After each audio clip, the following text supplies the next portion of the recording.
이재명 대표가 어제 한 토론회 서면 축서를 보냈는데 공직선거법 개정 관련 토론회였고요. 이 대표는 어쨌든 정치인은 교도소 담장 위를 걷는다는 말이 있다. 그래서 지금의 선거법은 조금 제약이 너무 많은 법이기 때문에 개정이 불가피하다 이렇게 얘기를 했어요. 근데 이게 본인의 선거법 1심 결과가 나온 다음에 공개가 됐다 보니까 논란이었는데 민주당은 일단 이거를 뭐 서면 축서 써서 넘긴 거는 선거 나오기 전이었다라고 설명은 합니다만 뭐 선거 전이든 후든 이재명 대표 인식은 이렇다는 거잖아요. 이걸 두고 좀 말이 많기는 해요. 셀프로 지금 법 고치자는 거냐 뭐 이런 얘기거든요. 거기다 이제 민주당이 절대 다수 의석을 갖고 있는 의회 권력을 갖고 있으니까 아마 그런 오해를 더 받을 수밖에 없는 발언 아닌가 싶은데요. 네. 전 이재명 대표의 말 자체가 틀린 건 아닙니다. 그러니까 당연히 이 부분은 제도 개선이 필요해요. 왜냐하면 아까 제가 말씀드린 대로 정치자금법이나 공직선거법은 100만 원 이상의 벌금만 선고돼도 당선됐으면 직이 날아가고요. 피선거권까지 향후 정치 행보까지 다 제약을 해버리거든요. 그렇게 되면 사법부가 무리한 판단을 했을 때 그 정치인은 국민적 선택과는 영구적으로 결별을 해야 되는 이런 문제가 있어서 저는 충분히 이 부분은 제도 개선이 필요하다고 봅니다만은 이재명 대표 선고가 바로 나오자마자 이 얘기를 꺼냈을 때는 또 이게 받아들이는 국민들 입장에서는 내용이 좀 달라질 수 있다. 그렇죠. 좀 시기가 문제죠. 문제고요. 그래서 저는 이재명 대표가 오히려 비판을 한다면은 검찰권의 남용, 기소권의 남용을 갖다가 더 지적하는 것이 맞겠다. 그러니까 과잉 수사 내지는 편향 수사를 지적하는 것이 지금의 시점에 더 설득력이 있는 말이지 선거법 개정 말은 맞는데 이재명 대표가 지금 시기에 던지기에는 조금 이건 부적절한 말 아닌가라는 생각이 듭니다. 예, 이재명 대표가 하니까 또 이제 이게 논란인 거잖아요. 아니 그전에 지 사건 없을 때 자기 사건 없을 때 다른 국힘 소속 국회의원이 이런 사건으로 기소됐을 때 그때 그 얘기를 하지. 왜 지금 해? 네. 그래서 설득력을 더 얻었겠죠. 그렇잖아요. 물론 이게 우리 그러니까 얘기할 때 상대방 당의 뭐 국회의원이 이렇게 기소가 됐지만 나는 이렇게 생각한다 이러면 오 이분 소신 있네. 이분 국가를 위한 비전이 분명히 있네 이렇지만 자기가 대선 출마 못하게 되고 자기가 이제 정치 생명이 끝날지도 모른다고 하는 이 상황에서 이 얘기를 하니까 참 우스운 얘기 아니에요 보면. 시기가 좀 공교로웠다 이런 생각은 듭니다. 뭐 전달은 하여튼 그 전에 됐다는 게 민주당 주장이고요. 국민의힘은 이재명 대표 재판이 혹여나 또 지연이 될까봐 재판 지연 방지 태스크포스를 출범시켰는데 이게 공직선거법 같은 경우는 633 지켜달라 이게 대법원장의 당부였잖아요. 그래서 1심이 나왔으니까 앞으로 남은 3개월 안에는 끝내달라 이런 얘기인데 이게 좀 지연될지 모르니까 좀 신경을 쓰는 것 같아요. 근데 이 부분도 국민의힘의 말은 맞거든요. 근데 이것도 지금 국민의힘이 이러고 있을 땐가라는 의구심이 드는 겁니다. 마찬가지로 당연히 선거법 재판은 법에 정해진 대로 633 원칙대로 하는 게 맞죠. 그리고 너무 지연되면 지연된 것은 정의가 아니다라는 법원도 있거든요. 근데 지금 국민의힘의 문제는 뭐냐면은 이재명 대표는 이미 기소가 끝났고 1심 판결까지 지금 나오고 있는 상황입니다.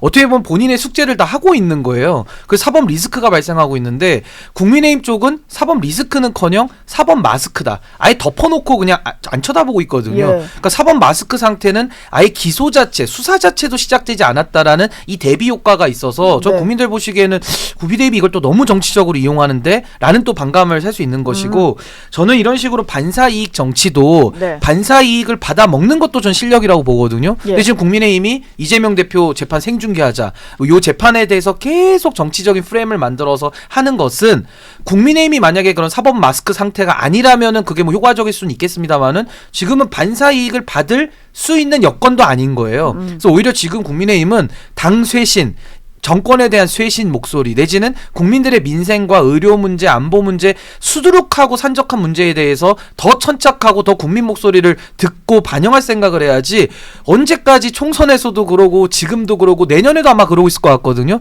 그럼 국민들이 도대체 집권 여당을 어떻게 보고 의지를 하겠습니까? 그냥 뭐 제1야당 대표의 사법 리스크 얘기만 하고 뭐 그런 메시지만 반복돼서는 안 된다. 이런 너무 거군요. 진부하고 지루하고 본인들은 사법 리스크조차도 발생시키지 않은 사법 마스크. 그냥 뭐 예를 들면 이불 같은 거 그냥 덮어놓은 거랑 똑같은 거예요. 아무것도 시작 안 했어요. 그러니까 국민들 보시기에는 아주 냉정하게 객관적으로 보고 계시는데 아마 그 민심을 아직도 못 잊고 있는 거 아닌가라는 생각이 듭니다. 사법 마스크라고 하시는데요.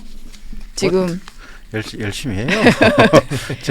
지난번에 그 백인지 파우치인지 뭐 파우치가 공식 용어라 그러더만요. 그게 데피니션이 있다 그러더만요. 제품명은 그런데 어쨌든 국민들이 보기엔 명품 브랜드니까 명품백이 더 와닿지요, 표현상은. 예. 네. 근데 어쨌든 데피니션이 있다 그래서 저도 이번 청문회 보면서 처음 알았어요. 처음 알았는데 하여튼 뭐 열심히 수사하고 외부 인사들로 수사심의위원회도 꾸리고 뭐 이렇게 해서 치열한 논쟁 끝에 결론을 내렸던 거 아니에요, 보면. 그래서 저는 뭐 그렇게까지 뭘 있는 계속 걸 뭘 덮어버렸다. 뭐 근데 이제부터가 중요할 것 같은 게 대통령이 이제 순방에서 이제 오늘 돌아오셨으니까요. 이제부터는 기자회견 때 했던 여러 가지 좀 약속이라든지 뭐 당에서 요청해서 좀 받아들인 부분도 있으니까 이제 그게 좀 나와야 될 것 같아요. 이제는 지켜봐야죠. 예, 지켜봐야죠. 저희는 그러니까 지금 상황이 이런 것 같아요. 그러니까 이재명 대표에 대한 이제 지난주 판결 선고가 있고 또 대통령 사과 기자회견이 있고 지지율이 떨어지는 것은 잠시 멈춘 것 같아요. 네. 그러니까 아까 신 변호사님 말씀하신 대로 지하 3층에서 지하 4층으로 안 내려가고 그냥 지하 3층에 스톱 뭐 요 정도 상황인 것 같고 근데 그래봐야 내일 대통령 선거 치르면 그냥 민주당이에요. 제가 보기에는. 네. 내일 지방선거 치르면 우리 또 참패예요. 예. 이거는 정당 지지율이 두 당 간에 한 3에서 5% 범위 내로 좁혀져야만 선거 때 뭔가 개별적인 선거를 치를 만한 상황이 되든지 말든지 하는 거지. 네. 지금처럼 정당 지지율이 벌어져 있으면 뭘 해도 안 돼요. 네. 그러니까 지금 잠시 더 지하로 내려가는 것이 멈춰 있다는 사건을 가지고 뭐 되게 상황이 좋아졌네. 좋아진 게 뭐 있어요? 안 나빠진 거지. 달라진 상황은 없는 없어요. 거죠. 안 나빠. 민주당 상황이 달라진 거지. 그리고 여기는 그대로. 거꾸로 보면 이재명 당대표가 제거가 되면 민주당 안에서 더 훌륭한 대통령 후보가 나올 가능성이 높아요. 보면. 그러면 이게 국가 전체 차원에서 해야 될 얘기는 아니고 그냥 특정 정당 소속의 관점에서 얘기를 한다면 우리는 대선 치르기가 더 힘들어져요. 네. 상황은 그럴 수 있어요. 그래서 지금 우리가 뭐 안도했네, 무슨 반전의 기회를 잡았네, 한참 멀어도 멀었어요. 그건 딴 나라 꿈속의 얘기고 아까 신 변호사께서 얘기하신 대로 우리는 국정을 잘해야 돼요. 네.